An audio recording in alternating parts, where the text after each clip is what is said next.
Namasté tout le monde, bienvenue à la suite de Chroniques d'un bouddhiste urbain qui est aujourd'hui en campagne. Je vous parle en direct de l'Outaouais, centre de vie où j'anime une magnifique retraite de méditation sur l'extase et l'amour spirituel. Et on va justement se parler de ce sentiment amoureux-là. Qu'est-ce qui fait qu'on le perd dans la vie? Parce qu'on essaie souvent de le reconquérir, un état d'amoureux avec les autres. Et on cherche la personne unique sur 7 milliards d'êtres humains qui va nous permettre de retomber amoureux quand on passe à côté de cet état amoureux-là qui devrait être toujours présent dans notre vie.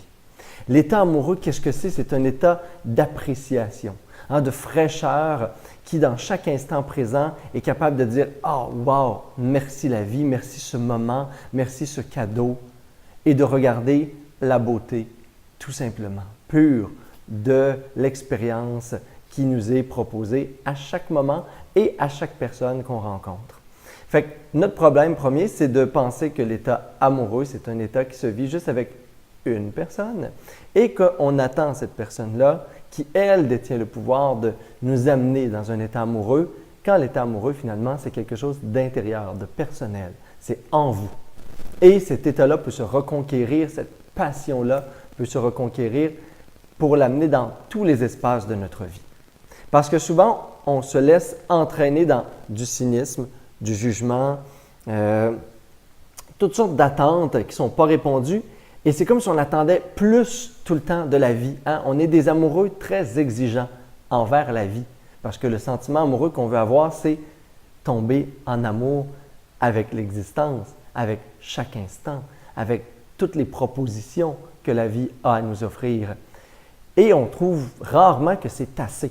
Fait qu'avant d'aimer le moment présent, d'aimer l'expérience, d'aimer ce qui se présente, bien, on attend plus fort, mieux. On attend d'être en vacances pour être amoureux de l'instant. On attend que tout soit parfait selon nos attentes. Au lieu de se déterminer intérieurement à, peu importe les circonstances, apprécier, aimer, voir la beauté, voir le beau dans chaque instant. C'est ça l'état amoureux. Et je vous invite aujourd'hui à réfléchir à quelques petits éléments qui vont vous permettre peut-être d'atteindre plus rapidement cet état-là. Premièrement, on est tous là pour un moment très éphémère. La vie, on la prend pour acquis, mais elle est impermanente. La prise de conscience sur la mort nous permet d'apprécier chaque instant.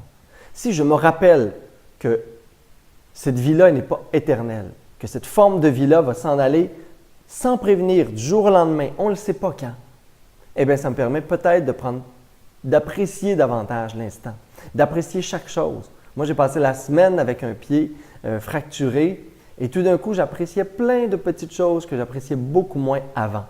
Parce que je devais apprécier ces petites choses-là. Les grandes choses et les choses plus rapides n'existaient pas. Donc, se rappeler de l'impermanence, de la vie, des êtres, des phénomènes, tout ce qui est là et qui m'entoure est éphémère. Chaque journée est unique. Le moment que vous vivez en ce moment, en cet instant, ne reviendra plus jamais. Plus jamais. Vous avez le choix de l'apprécier pour ce qu'il est, de le déguster, de l'aimer ou de passer à côté. Mais une chose est certaine, ce moment-là n'arrivera plus. Et une chose est certaine aussi, tout va se terminer un jour. Les relations, ce lieu, ce travail, ce projet. Alors arrêtez de penser, arrêtez d'être dans le jugement, arrêtez d'attendre plus de chaque chose, de chaque être et appréciez, dégustez. Parce que c'est éphémère, c'est impermanent, ça passe vite et un jour tout ça va s'en aller.